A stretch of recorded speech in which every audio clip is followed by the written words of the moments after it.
Labdien visiem! Mēs esam Ričards un Liena Kalnciemi, kas pirms jau 11 gadiem nolēma mainīt savas dzīves un pārvākties uz laukiem. Kā droši vien daudziem no mums šeit, arī tas pirmais mūsu jautājums bija mūsu piedzimušie bērni, kurus mēs vēlamies barot un ēdināt ar kvalitatīvu biopārtiku un nolēmjam pārvākties uz laukiem. Saimniecība dibināta 2015. gadā. Ar putnkopību mums līdz tam nav bijis pilnīgi nekāds sakars. Droši vien šī ir tā bilde, viena no pirmajām, kur mēs visu redzam pirmo reizi. Varbūt neredzam, bet paceļam rokās noteikti. Un droši vien tas būtiskais, kas tur notiek, sākās mūsu ļoti garais mācību process, kas vispār ir putnkopība. Bet tieši šodien mēs nolēmām vairāk runāt nevis par putnkopību, kā par nozari, par tiem izaicinājumiem, ar ko tā saskarās bioloģiskajā ceļā, bet runāt vairāk par šiem lēmumiem, par izaugsmes ceļu, par attīstības tiem posmiem, mazāk pieskaroties pašai putnkopībai. Tā kā 2015. gads mūsu ideja ir tātad audzēt bioloģiskus broilerus, un, kā jau es teicu, zināšanas ir ļoti vājas, un mēs nolēmjam veidot savu tādu tā kā vaislas ganāmpulku no šķirnes vistām. Tie, kas saprot kaut mazliet, par ko es runāju, tātad šķirnes vistas principā tam nav paredzētas, un to droši vien izdarīt nemaz nav iespējams, bet mēs ļoti aktīvi 2 gadus pat mēģinam to īstenot, un pērkam dažādus šķirnes vistas, un vācam tad šīs vistas un gaiļus, un aplaužamies nevienu reizi vienu. Un turpināt, es arī varbūt mazliet paskaidrošu, vēl mēs iesim šī prezentācija sagatavot tādu cauri šiem gadiem, un tad pastāstīsim pat šiem lielajiem izaicinājumiem, kas ir bijuši katrā no šiem gadiem tādi nozīmīgākie priekš mums. Tā kā turpinot par 2016. gadu, tātad šeit var redzēt arī mūsu pirmos broileru būrīšus. Mēs domājam, ka mēs šādi audzēsim vistas. Tātad jūs redzat, tur ir ne broileri šķirnes vistas. Mēs katru dienu pārstumjam šos būrus uz svaigām ganībām. Mums uzbrūk lapsas, mums ir visas problēmas, kas ar to saistītas, un principā nekur uz priekšu mēs netiekam. Un nolemjam arī pamēģināt olu. Paspiest priekš, tur būs, man liekas, bija uz apakaļ, jā. Nolemjam pamēģināt arī šīs dējēvistu audzēšanu. Tā mēs tur pirmos gadus taustamies un meklējam kaut kādus ceļus izaugsmēji. Kur man šitas arī strādā. Sveiki. Tad nākošajā gadā mēs saprotam, ka tā lietas neies un tu būs jāpārvācās atpakaļ uz Rīgu. Un pamanam, ka kaimiņam ir veca kūts, tur 68. gadā būvēta, pamesta. Un kad, ja mēs tur piesaistītu ladu finansējumu, kad iespējams, kad mēs varētu visu to ražošanu tā kā pacelt līmenī tālāk.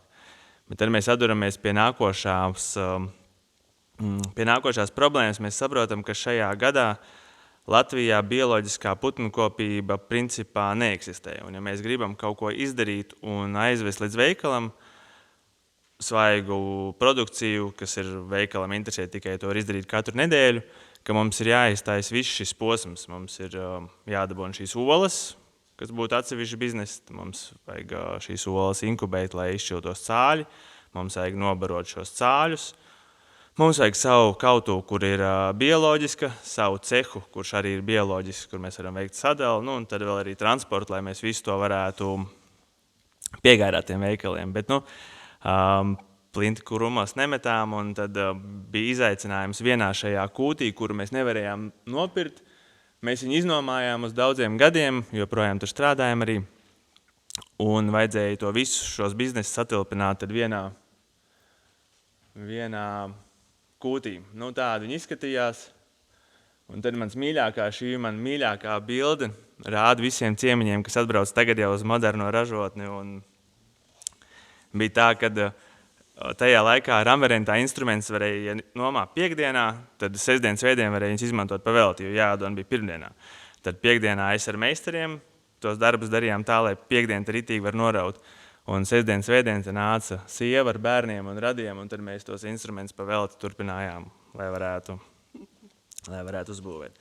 Protams, pirmo sladu projekts arī mums atteica un teica, ka mēs esam nenormāli, bet ar otro un trešo tad mēs tikām uz priekšu.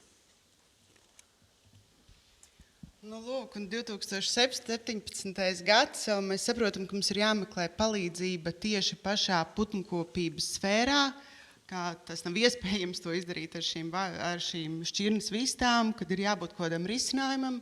Mēs esam pamēģinājuši izaudzēt broilerus konvenciālos, broilerus bioloģiski, saprotam, kad šī šķirne nav tam paredzēta, tas kross nav tam paredzēts. Tas dzīvnieks mocās, viņam pāraug filejas, viņš nevar šajā ilgajā dzīves laikā, viņš nevar piecelties kājās, tās ir mocības. Mēs to darīt nevaram, bet mēs esam iesākuši savu projektu, mēs esam iesākuši būvniecību, un mēs saprotam, ka mums ir ka ir jābūt kaut kādam risinājumam, ja pasaulē eksistē bioloģiska putnkopība un var nopirkt bioloģisku broileri, tad ir jābūt kādam putnam, kas tam ir domāts. Un droši vien kādas 2 dienas pavadot pie telefona, es nezinu, varbūt arī kādam no jums šeit zvanīja, es droši vien apzvanīju visus iespējamos telefonus, kas internetā bija pieejami, lai paprasītu padomu, kā mums atrast šo te putnu, kā mums atrast to īsto krosu, kuru varētu audzēt bioloģiski. Un sazvanot Latvijas Lauksaimniecības universitātes mazo dzīvnieku klīniku, man pacēla klausuli daktare Aija Malniece, kas nu jau tur ir profesore, un saka, zini, arī viņa ir ļoti entuziastiska savā darbā, un saka, zini, mēs kādas 2 stundas norunājam pa telefonu, un viņa saka, es pameklēšu, es paskatīšos, ko tas nozīmē, es painteresēšos pie profesoriem un noskaidrošu, ko jums darīt. Un jāsaka, tas laikam bija arī ārkārtīgi būtisks pavērsiens, jo tieši viņa kopā ar savu kolēģi atrod uzņēmumu, franču uzņēmumu, Hubbard, kas nodarbojās tātad ar vaislas putnu audzēšanu tieši lēnaudzīgiem broileru krosiem. Un mēs savā ziņā uzelpojam, jo saprotam, ka tas risinājums būs, jautājums ir, kā līdz tam tikt. Brīnumainā kārtā šis uzņēmums Hubbard ar mums runā. Tur ir tirdzniecības pārstāvis, kas atbild par šo reģionu, laikam vairāk uz austrumiem vērstu, milzīgi reģionu, bet viņš ir mums kontaktējās un saka, labi, mēģinam, cik jums tur vajag tos putnus, kādus, sākot laikam no 100,000 ir viņi vai 200,000, tas skaits, par ko viņi sāk runāt, un mēs sakam, mums vajag 200. Un viņš, protams, smējās un saka, protams, bet, mēs varam mēģināt. Viņam droši vien arī ir savā ziņā interesanti, jo saprotu, ka viņš runā ar kaut ko, kas galīgi neko nejēdz no šīs tēmas. Un atbrauc pie mums ciemos. Tagad mēs esam tur vēl būvniecības procesā, un mēs viņu vedājam pa šo kūti un stāstam, ka mums vienā kūtī šeit dzīvos šinīstapā dzīvos vaislas ganāmpulks, te mums būs viena broileru cāļa, te otri, te aiz durvīm būs kautuve, tas viss būs zem viena jumta. Un viņš saķer galvu un saka, bet ziniet, tā nedara. Tas nav iespējams. Tas ir ārkārtīgi nedroši. Tam ir, vai jūs apzināties, kādas ir biodrošības draudi. Un viņš sāk ar mums runāt par lietām, par ko mēs varbūt sākam saprast tikai tagad, ko viņš mums stāstīja tos 10 gadus atpakaļ, bet paldies visiem spēkiem, kas mūs pasargāja no problēmām, par kurām viņš runāja, un mums izdodās atvest pasaulē mazāko, pirmo bioloģiski certificēto lēnaudzīgu broileru vaislas ganāmpulku no 200 vistām. Tā viņas aug pie mums vēl nepabeigtā kūtī. putnkopības ziņā tā droši vien ir augstākā pilotāža, vaislas ganāmpulks. Strojkā. Jā, strojkā. Un prasa milzīgu aprūpi vaislas ganāmpulks, lai tiešām sāktu atražot olas. Tur ir katra temperatūra, katra diena, katras barības grams, katra lieta ir tik ļoti nozīmīga, lai šīs olas pēc tam reāli būtu inkubējamas. Un tā sākās mūsu mācības par bioloģisko putnkopību, bet, kā jau teicu, šodien ne par to. Te var arī, iepriekšējā bildē varam redzēt, kur meitenes no universitātes mēs esam aizbraukuši uz pirmo izstādi, apskatīties, kāda tehnoloģijas, kādas izmanto audzēšanā, vairāk tieši par putnkopības tēmu. Un ko iesim tālāk? 18. gads viens no izaicinošākajiem gadiem mūsu saimniecībā. Tas jau sanāk ir iet 4. gads, kur mēs tikai strādājam, joprojām neko neesam realizējuši. Mēs esam restaurējuši kūti, salvājuši tās telpas. Un pozitīvais ir, ka mums ir izdevies to mažu ganāmpulku nedobendēt. Un ir olas inkubatoros, un tur pat kaut kas izšķirās. Tas bija tāda likās milzīga uzvara, bet tad, es jums tā ieskicēšu, ja tu strādā 4 gadus, katru dienu bez brīvdienām, bez peļņas, bez nekā, un tad tās pirmais rezultāts, ko tu nokauji, izstās šāds. Un tu saproti, mamma mia, šito mēs pārdot loģiski, ka nevaram. Un tad mēs mācījāmies, kā, tad, kad jau ir izaudzēts, kā tad viņu vispār dabūt, cik necik šajā visā procesā, lai tas arī izskatās. Un tad bija nākošā mācība šajā gadā. Mums bija vienošanās ar vienu mazumtirgotāju ķēdi, ka viņi nopirks visu mūsu produkciju, kas tad tur nebija daudz, 100 vistas nedēļā. Un tad jau, kad produkcija jau bija sākam jau tā kā formalizēt, un kad jāvienojās ir pa etiķetēm, viņi atsūta e-pastu. Mēs pārdomājām, mums tā kā nepirksim to jūsu produkciju. Un tagad mēs esam visi izaudzējuši, mums ir vairāku jau vecumu, jau vairākiem mēnešiem uz priekšu šī produkcija, un mums viņu nav kur likt. Mēs viņu kaujam un krāmējam saldētavās, un sākam kaut kādu pārējo veikalu apzināšanas procesu. Tā kā mācība numur 5 apmēram lielā, kad nevajag visas solas vienā grozā likt, un kad vienam uzticēties nevajadzētu. Un tad bija pats pīķis, kas man atmiņā iespiedies vislabāk, ir, kad jau viss šis noticies, tad bija kaut kas noticis sistēmā, un visa barība, ko tad mēs pirkām no Dobeles, kur maksā ārprāta naudu, bija izbirusi ārā mītnēm. Tad šī bija diena, kad es personīgi biju tā kā vistuvāk. Davai, kad braucam atpakaļ uz Jūrmalu dzīvot. Bet kaut kā tas viss ir pārgājis, un tad jau 19. gads, kurš atkal, manuprāt, bija viens no pozitīvākajiem mūsu stāstā. Varbūt es mazliet atkāpšos arī uz atpakaļ, kad mēs no pirmās dienas uzsākot to saimniecību zinājām, ka mūsu mērķis ir tirgot mazumtirgotājiem, ka mēs nenodarbosimies ar tiešo pārdošanu, ka mēs vēlamies strādāt ar veikaliem. Līdz ar to visa šī saimniecība tika būvēta šajā virzienā, lai tā produktu pieejamība būtu nemainīga, nevis sezonāla. Un tātad 2019. gads mēs esam uzsākuši sadarbību jau droši vien Latvijā ar visiem bioveikaliem, kas ir pieejami. Jūtamies mazliet stabilāki, esam iemācījušies savu produktu iepakot, tā, lai tas izskatās garšīgi.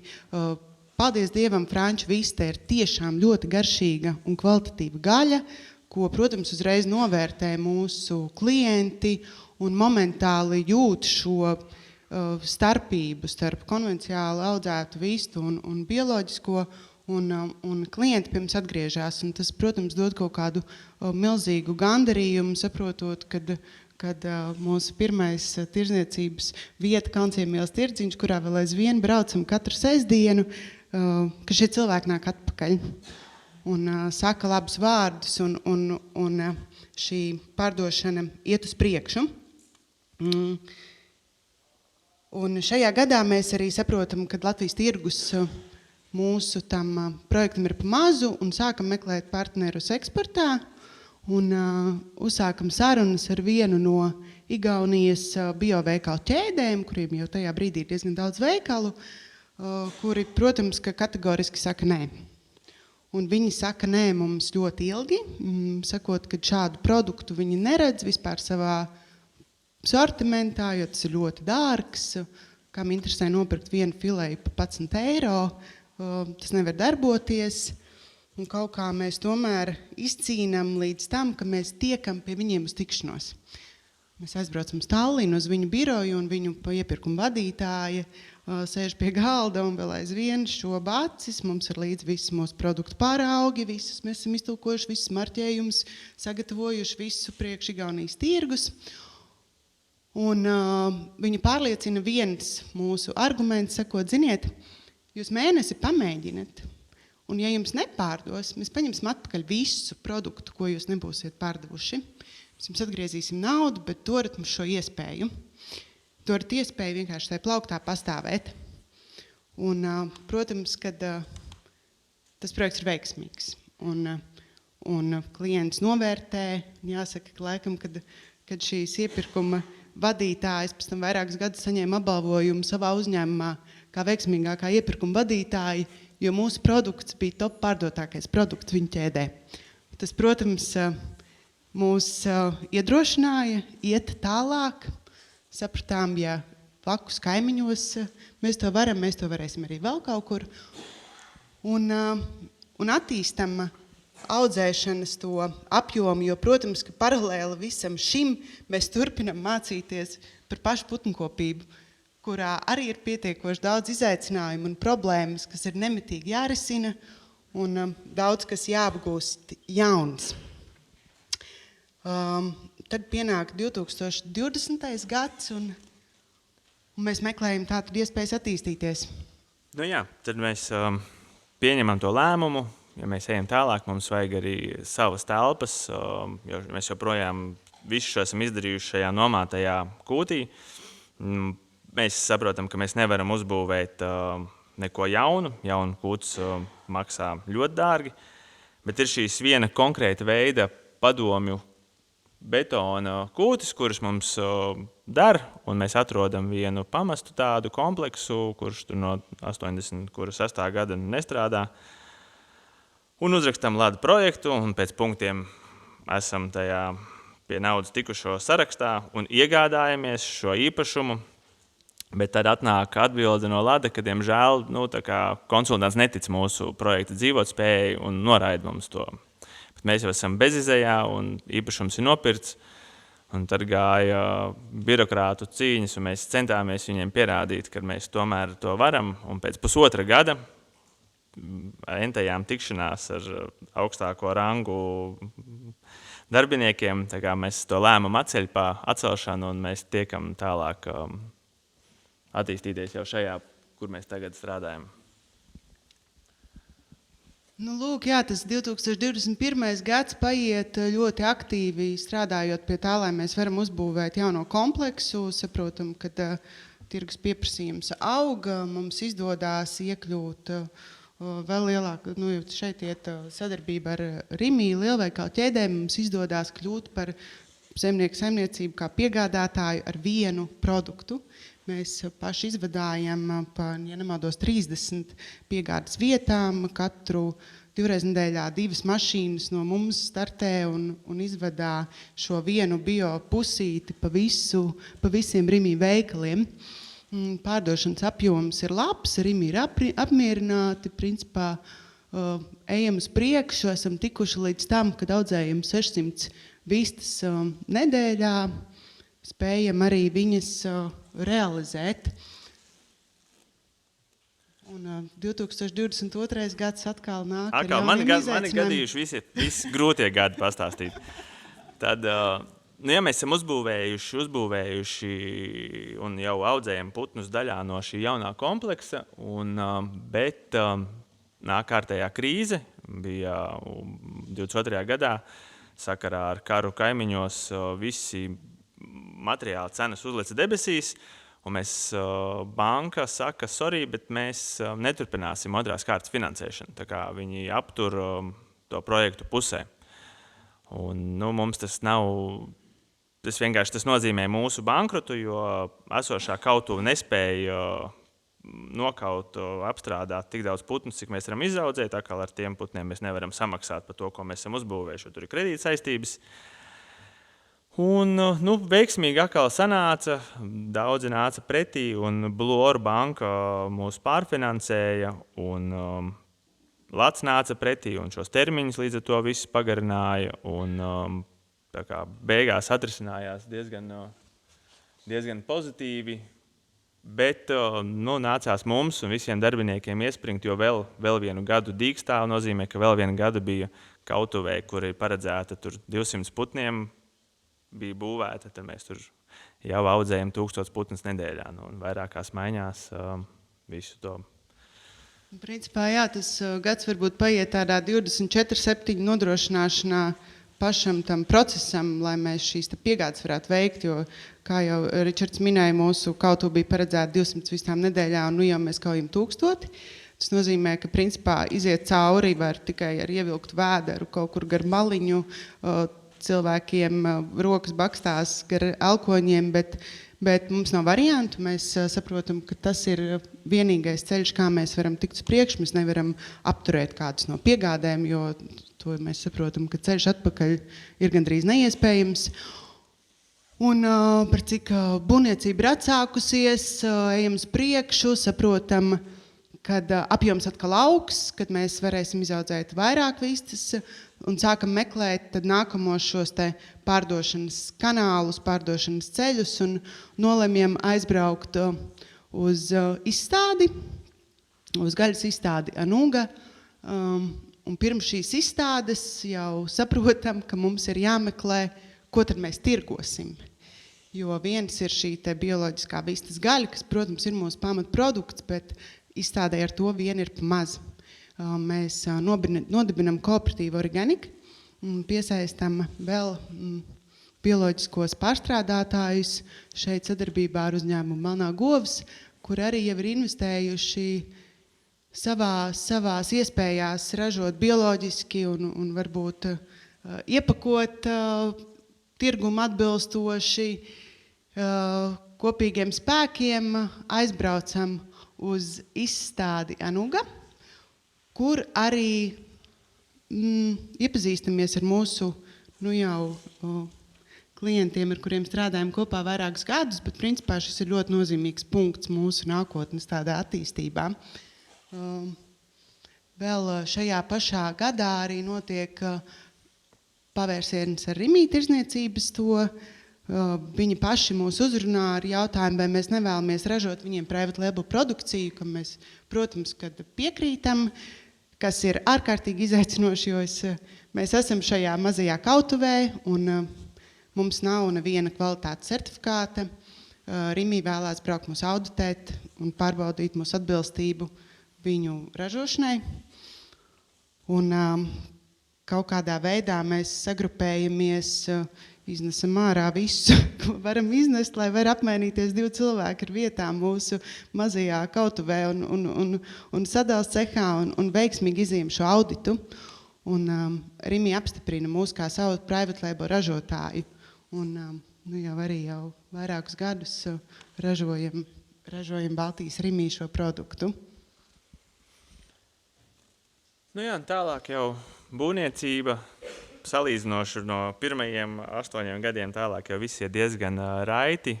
Ļoti liela atsaucība no šīs izstādes. Tad vēlreiz jāuzsver, ka tā izstāde tiešām tāds pagrieziena punkts, jo mēs apjaušam, ka tirgus Eiropā mūsu kaut kādai apziņas apmēriem ir nepiepildāms.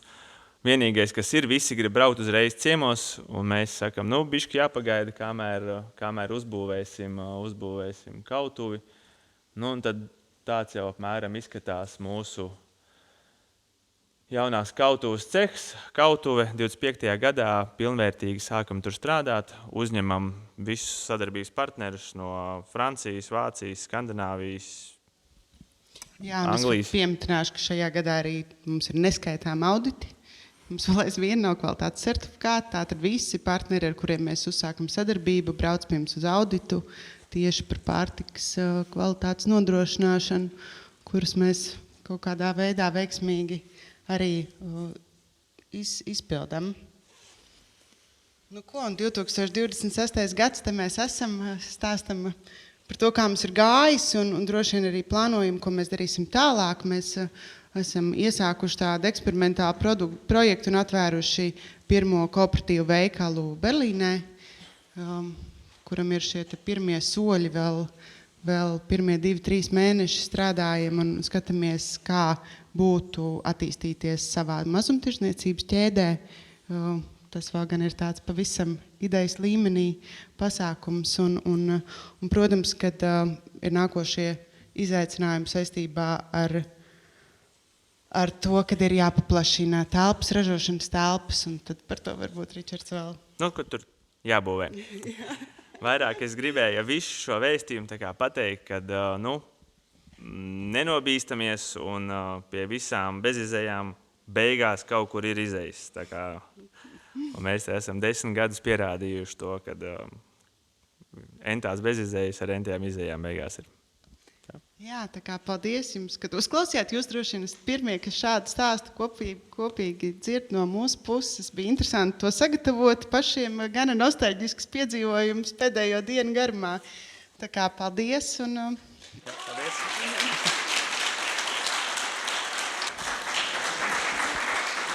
Man ir jautājums, tā kā es arī no putniem neko nesaprotu, es gribēju saprast, ko nozīmē, jūs sākumā minējāt 200 audzējāt, tas 600 nedēļā un 1000 nedēļā, ko nozīmē burtiski tā kā izaudzēt? Jūs uzreiz viņus tā kā realizējat, un taču neizaug putns pa nedēļu? Nē, protams, ka putns neizaug pa nedēļu, tātad šī putnu palielināšanas skaits, tas ir ļoti komplicēts un ļoti ietilpīgs pasākums. Tātad palielinās gan inkubātoru apjoms, palielinās gan pieejamās platības, gan mītnes lielumi.